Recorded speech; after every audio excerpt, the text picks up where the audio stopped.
Izstāsti Latvijai.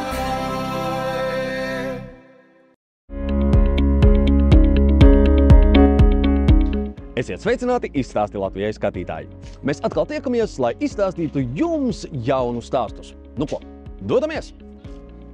Šodien raidījumā Izstāsti Latvijai. Eko akcija sadzīves precēm, kā arī veselības rubrikā noderīgas receptes, ārstu padomi mūsu veselības stiprināšanai un dažādi praktiski ieteikumi. Izstāsti Latvijai. Ja tu būvē vai remontē, skaties ABC LV. Ja ir jautājumi par medicīnu, ieskaties medicine.lv. Izstāsti Latvijai. Veselība ir dārgākais, kas mums ir, tāpēc rūpēsimies par savu un savu mīļo veselību. Šodien veselības rubrika kopā ar Dīnsbergas klīniku, kur pieejama integrēta pieeja veselības aprūpei. Izstāsti Latvijai.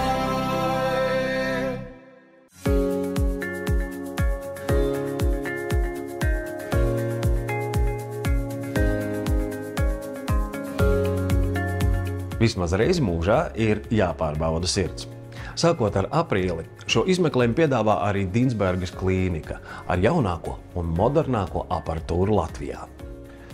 Dodos vizītē pie kardioloģes ar 20 gadu pieredzi, pie dakteres Santas Vilteres. Kas ir ehokardiogrāfija? Ehokardiogrāfija ir sirds izmeklējums ar ultraskaņas palīdzību, kura laikā mēs pārbaudām sirds vārstuļus, sirds dobumus, sirds muskuļu saraušanās spēju, sirds sieniņu biezumu. Ko ir iespējams noteikt ar ehokardiogrāfiju? Ar ehokardiogrāfijas palīdzību mēs varam noteikt sirds vārstuļu funkciju, diagnosticēt dažādas sirds skaitas, kas var būt radušās gan dzimstot bērniņam, gan arī dzīves laikā. Sirds muskuļu bojājumi, dažādu sirds asinsvadu izmaiņu rezultātā vai pēc pārslimotām vīrusu infekcijām, paaugstinātiem asinsspiedieniem, var izmainīties arī sirds dobumi, sirds sieniņu biezums, sirds muskuļu funkcija. Kam pievērst uzmanību un kā man zināt, vai man ir nepieciešama vizīte pie kardiologa? Pirmais, kam būtu jāpievērš uzmanība, ja parādās sūdzības par sāpēm krūtīs, sirds apvidū, fizisks slodzes laikā. Tāpat, ja ir elpas trūkums, samazinājusies tātad šī slodzes panesamība. Parasti arī ģimenes ārsts, ja novēro kādas citas sirds mazspējas pazīmes, kā piemēram tūsks uz kājām, arī šo progresējošo elpas trūkumu viņš bieži nosūtīs uz ehokardiogrāfiju. Tāpat ehokardiogrāfija tiks nozīmēta, ja ir paaugstināts arteriālais spiediens. Ja izklausa ģimenes ārstu trokšņus uz sirds, arī nozīmēs ehokardiogrāfiju, lai izslēgtu kādu vārstuļu bojājumu. Ja man dur sirdī, no kā tas varētu būt? Ja bieži duras sirdī un nav saistīts ar slodzi taisni, tad parasti tas vairāk būs kāds cits iemesls, nevis sirds vai sirds asinsvadi. Tas varētu būt saistīts gan ar mugurkaula spondilozi, gan ar ilgstošu stresu, uztraukumiem. Paaugstināts asinsspiediens, elpas trūkums, slodzē, vai tas var nozīmēt sirds saslimšanu? Jā, tas var nozīmēt sirds saslimšanu.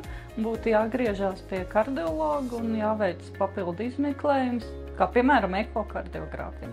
Vai ir vēl kādi simptomi, kas norāda to, ka ir nepieciešamība veikt ehokardiogrāfiju?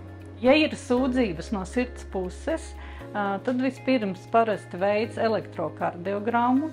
Ja elektrokardiogrammā slēdzienā ir minētas iespējamas rētas kreisā kambara sieniņā vai pārsitieni, tad būtu jāveic ehokardiogrāfijas izmeklējums, lai apstiprinātu rētas kreisā kambara sieniņā vai izslēgtu šīs izmaiņas.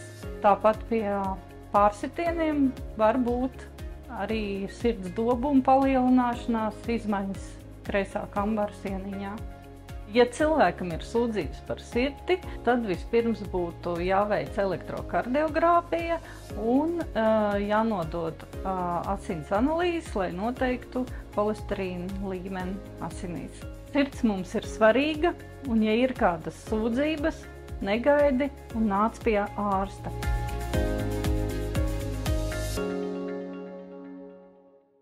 Izstāstī Latvijai! Skaista vasara, saulīte spīd, tu gulis vilnī, un vienīgais, ko tu domā, kāju vēnas. Lai nebūtu jādomā par šādām problēmām, pieraksties pie Dīnsbergas klīnikas flebologa, un no kabineta tu aizies prom ar skaistām kājām.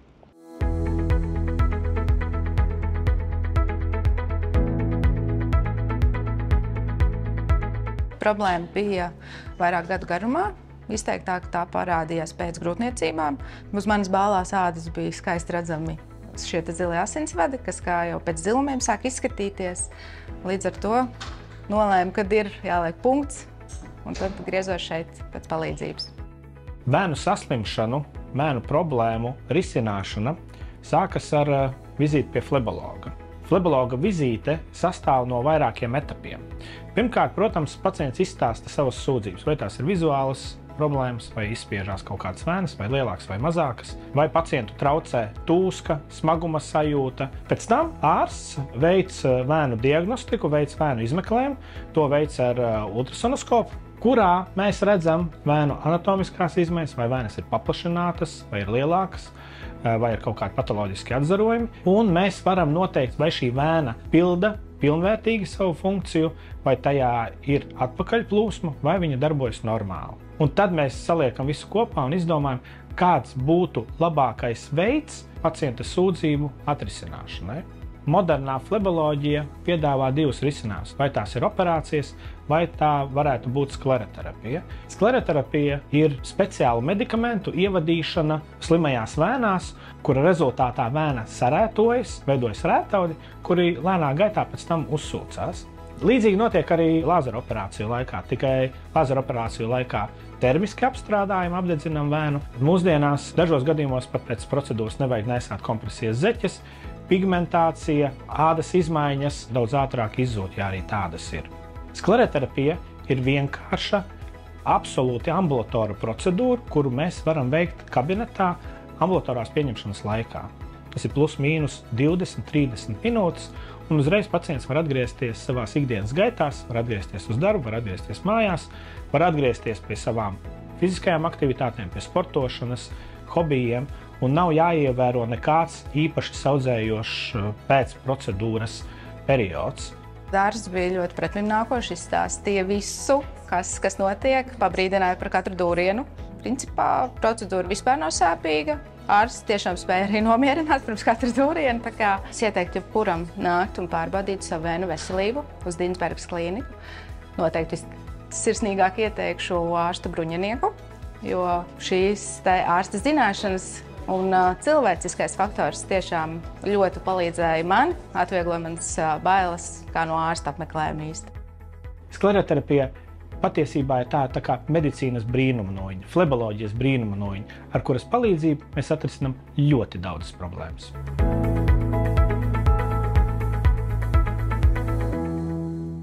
Izstāstī Latvijai! Šodien viesojamies Intas Dīnsbergas klīnikā, lai aprunātos par aktuālo sievietes veselībai.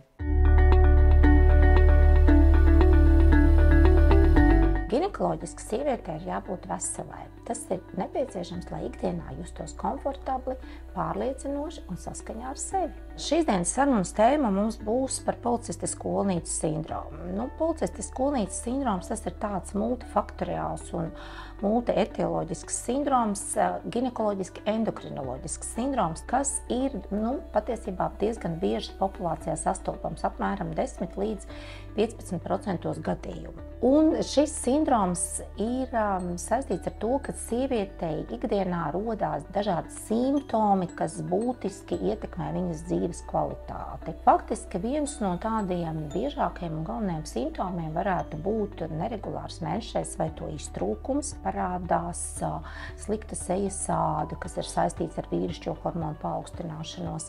Ļoti bieži ir virssvars un ar sekojošu visu šo te procesu kopumu, kas noved bieži vien pie tās problēmas, kad neiestājas grūtniecība, jeb arī pie neauglības. Šādā situācijā, ja parādās kāds no šiem simptomiem, ļoti svarīgi ir saulēcīgi vērsties pie ārsta, lai mēs varētu maksimāli ātri diagnosticēt, atklāt problēmu un lemt arī par tās risināšanu. Mūsu klīnikā ir multidisciplināra komanda, ir uz vietas pieejami gan ginekologi, kas ir īpaši specializējušies ginekoloģiskajā endokrinoloģijā, un tāpat arī dermatologs, fizioterapeits, kā arī uzturspeciālists. Pacientiem tas ir ļoti svarīgi, ka mūsu klīnika piedāvā dažādus speciālistus vienu vietu, lai mēs varētu veiksmīgi risināt šo problēmu. Katra sieviete ir īpaša. Ir svarīgi nākt un runāt, jautāt par savām problēmām. Risināsim tās kopā, jo katra sieviete ir pelnījusi dzīvot laimīgu un pilnvērtīgu dzīvi.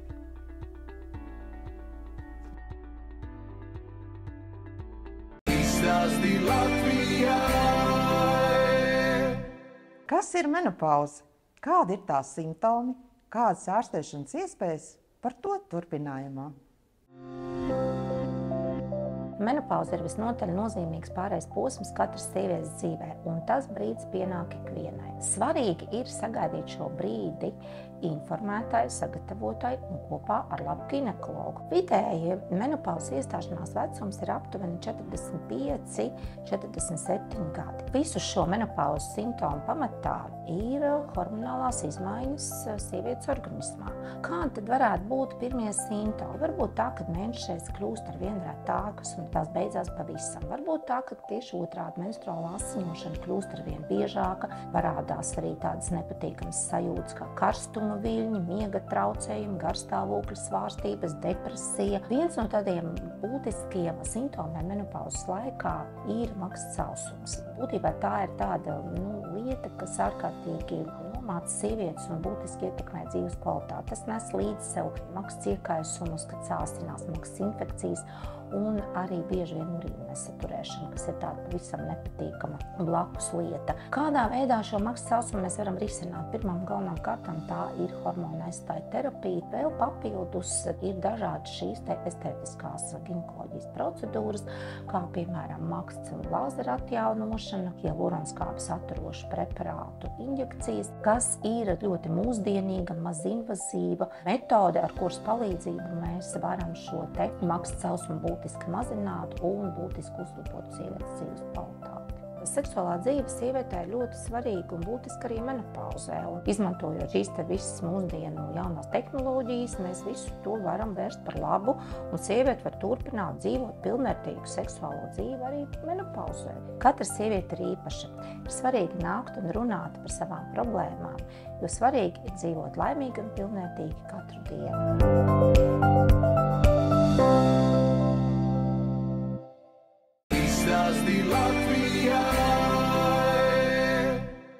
Padome veselības stiprināšanai sadarbībā ar Agetis Supplements. Dzels mūsu organismā ir ārkārtīgi svarīga būtiska lieta, jo faktiski dzels joni piedalās eritrocīta un hemoglobīna sintēzē, kas ir pats svarīgākais skābekļa transportētājs. Kā mēs labi zinām, bez skābekļa nevar būt dzīvības. Un tāpēc, ja mums ir dzelzs deficīts, attiecīgi mēs nevaram nodrošināt organismā pietiekamu regulāru skābekļa transportu. Ļoti šobrīd populārs ir veģetārisms un vegānisms. Faktiski mūsu uzturā galvenais dzelzs avots ir gaļa. Un attiecīgi biežākais, par ko pacients sūdzās, un kad arī uzreiz ārstam jāsāk domāt, pacientam ir dzelzs deficīts, tas faktiski ir tāds nogurums. Šajā Agetis firmas Emelin FF Liquid produktā ļoti labi savienojās tieši visas šīs labās īpašības. Gan garša ļoti labi patīkama aveņu, gan forma, viņš ir šķidrā veidā, ērti paņemams līdz ikdienā sievietēm tādos mazos maisiņos, sačetiņos, jau uzreiz gatavs lietošanai. Nav klāts cukurs. Preparāta sastāvā ir dzels bisglicināts, tā ir dzels helāta forma. Klāt vēl ir pievienots B12 vitamīns, kas kopā ar dzelzi atbild par sarkano asins ķermenīšu radi organismā, un vēl klāt ir pievienota folskāba. Līdz ar to šis preparāts dara sievietēm, kuras plāno grūtniecību, jo folskābai vismaz mēnesi pirms grūtniecības iestāšanās ir jābūt organismā minimums 400 mikrogramiem. Emelin FF uzturbagātinātājs šķidrajā formā pietiks 20 dienām. Tajā ir 20 paciņas ar jau gatavu šķīdrumu lietošanai. Atgādinu, ka farmaceits ir īstais padomdevējs, lai jūs atrastu pareizo formu, pareizo varbūt garšu preparātam, kuru jums būs ērti lietot savā ikdienā. Nogurums, nespēks, nepieciešama enerģija. Uzklausīsim speciālista viedokli, lai uzzinātu, kā mums var palīdzēt magnīzs. Mūsdienās diezgan populārs simptoms jau un visbiežāk skanējošais no pacientu puses ir sūdzības par nogurumu. Un dažreiz viņi atnāk pie mums ar tādu jautājumu, ko viņi vēl varētu palietot vai izdarīt, lai to nogurumu mazinātu. Viens no visbiežāk pieprasītākajiem mikroelementiem mūsu organismu darbībai ir magnīzs. Magnīzs kā mikroelements, viņš ir sastopams visās šūnās un visos audos. Magnīzs ļoti labi relaksē organismu. Pirmām kārtām tas ir ļoti vajadzīgs cilvēkiem, kas aktīvi sporto, kas fiziski trenējās. Otrām kārtām magnīzs ir mikroelements, elektrolīts, ko mēs izmantojam dažādu sāpju sindromu ārstēšanai. Tas varētu būt galvas sāpes, kas ir saistīta ar ikdienas saspringumu. Tas var būt ilgstoša stresa iedarbība, jo magnīzs arī mazina stresa ietekme uz organismu. Ko mēs izmantojam arī ārstējot dažāda rakstura krampju lēkmes. Magnīzs ir ļoti pateicīgs, viņu var lietot arī ilgstoši. Magnīzs ir viena no populārākajām minerālvielām, kur cilvēki zina un lieto. Tāda problēma, ko visbiežāk aptiekā jautā, kā risināt ar magnīju palīdzību, tie ir krampji. Magnīzs ir tāda diezgan populāra un zināma lieta. Mag likvidu produktā ir ļoti labi apvienotas tādas arī lietas, kas ir ērtas cilvēkiem lietošanai. Tad magnīzs šeit jau ir gatavā formā. Tādi kā sačetiņi, kur jūs vienkārši mutītē viņu visu izdzerat, nav jāpielieno papildus ūdens, nav nekāds apgrūtinājums. Cilvēki šobrīd ir steidzīgi, var viegli iemest Somijā, paņemt dienas gaitās līdzi. Šajā produktā ir ļoti laba forma, magnīja citrāts. Tie ir citronskābes sāļi, kas ļoti labi uzsūcās cilvēka organismā. Es varu tā droši pateikt, 1 paciņa dienā, ja intensīva slodze, tad 2 paciņas dienā, un drīkst lietot arī bērni vecumā no 6 gadiem. Ļoti laba garša. Mango, apelsīns, un es domāju, ka nebūs problēmas ne mammai, ne arī iedot bērniem, ne pašai lietot, jo tā garša ir ļoti laba.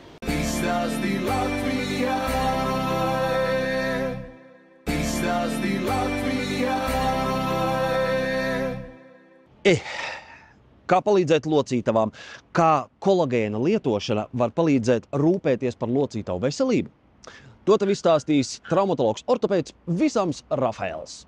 Ja mēs runājam par sāpes katram no mums savā dzīves ilgumu mēs sastopam ar sāpes. Sāpes nozīmē, ir kaut kas nav kārtība. Viņš varētu būt saistīts ar trauma, viņš varētu būt saistīts ar kaut kādu nodilums, viņš varētu saistīts ar kaut kādu nepareizu kustības. Un, protams, katrs sāpes ir jāizmeklē tālāk, lai varētu saprast, no kurieni un kā viņi varētu ārstēt tālāk. Ja mēs runājam par tām sāpes, kas ir ar vecums, kas sāk parādīties, diemžēl mūsu ķermeni sāk žūst. Ja tās krimslis sāk novecot un sāk palikt trauslāk, sāk palikt cietāk, protams, lēnā garā sāk dilst tā locītavas, parādās deformējuši osteoartrozi, parādās cita problēma, un tad sāk parādīt tas sāpes. Sāpes, kas nav saistīti ne ar trauma, ne ar kaut kādām problēmu, nepareizu kustību, bet tieši saistīti ar to, ka sāk dilst nost tā locītavas virsma. Ko vajadzētu darīt, lai sāpe sāktu vēlāk? Pirmais ir mūsu dzīves stils. Tas ir tiešām pirmais dzīves stils. Tas viss, kas ir saistīts ar smagums necilāt, tas ir arī saistīts ar mūsu svaru. Ja mēs varam samazināt savu svaru, kaut vai 100 gramu, tas ir arī labi uz locītavas. Un locītavas ir mums Dieva radīto locītavas, lai varētu lai kustētos. Tā kā ir jāturpina visu laiku kustēties. Protams, varam piepalīdzēt klāt, papildu varam lietot dažādu produktu, kas dod elastās, piemēram, tā kolagēna, kas ir nepieciešama gan mūsu ādas, gan mūsu skrimzīt, gan mūsu kauli, gan mūsu muskulatūru, un tas dod elastīgums. Pirmā posma mūsu dzīvi līdz 20, 25, 27 gadu vecumā. Pēc tāda posma tā kolagēna sāk noārdīt no mūsu ķermeņa, mēs vairs neražojām. Būtu vēlam pēc 30 gadiem sāk lietot to kolagēnu, arī negaidot nekādu simptomu, negaidot nekādu problēmu, bet jāuztur to kolagēnu mūsu ikdienu saturam. Rūpējieties par savu kaulu, skrimšļu, locītavu veselību saulēcīgi un jūtieties ilgāk jauni. Dias Forte kolagēni ir unikāls pēc sastāva. Tas satur 1., 2., 3. tipa kolagēna peptīdus un dabisko 2. tipa kolagēnu, kā arī vitamīnus C, E, hialuronskābi, fermentu bromelaīnu, kas veicina kolagēnu uzsūkšanos, un leicīnu, kas stimulē muskuļu atjaunošanos un spēku. Visu, kas ir nepieciešams kaulu, locītavu, skrimšļu veselībai. Dias Forte kolagēna nodrošina organismu ar lielu devu kolagēnu peptīdu, vairāk nekā 10 grami vienā paciņā. Piemērots cilvēkiem ar locītavu problēmām, sportistiem un cilvēkiem ar paaugstinātu locītavu slodzi, vecāka gadagājuma cilvēkiem, pacientiem ar osteoartrītu un osteoporozi. Tas reizē arī uzlabo ādas, matu un nagu stāvokli. Dias Forte kolagēna pulveris ir ūdenī šķīstošs dzēriens un pieejams ar granātābola vai greifrūta garšu. Vienīgais Latvijā ar 4 kolagēna tipu kombināciju.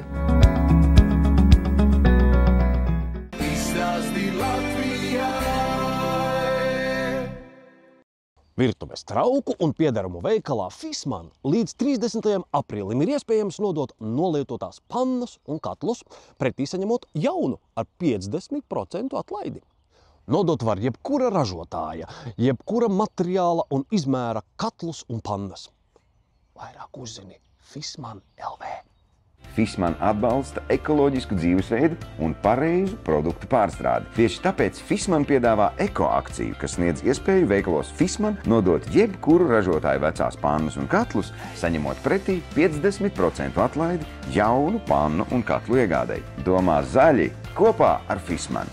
Pannas veidotas ar augstas nodaluma izturības pārklājumiem, kas nesatur perfluoru oktānu skābi, kadmiju un svinu un ir izgatavotas no ekoloģiski tīriem materiāliem.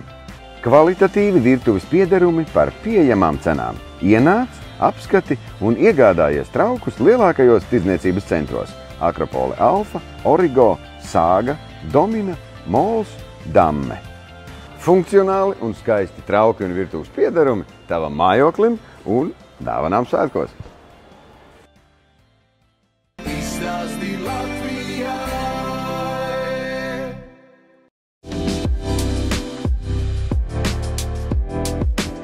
Izstāsti Latvijai sadarbībā ar Fissmann. Konkurss. Kas jādara? Seko Izstāsti Latvijai TikTok profilam un Fissmann Latvija TikTok profilam un dalies ar šo video. Balvā 2 fantastiskas pannas. Lai veicas! Izstāsti Latvijai! Nu ko, viela pārdomām ir. Tiekamies jau pēc nedēļas un sekojiet Izstāsti Latvijai TikTok profilam. Atā!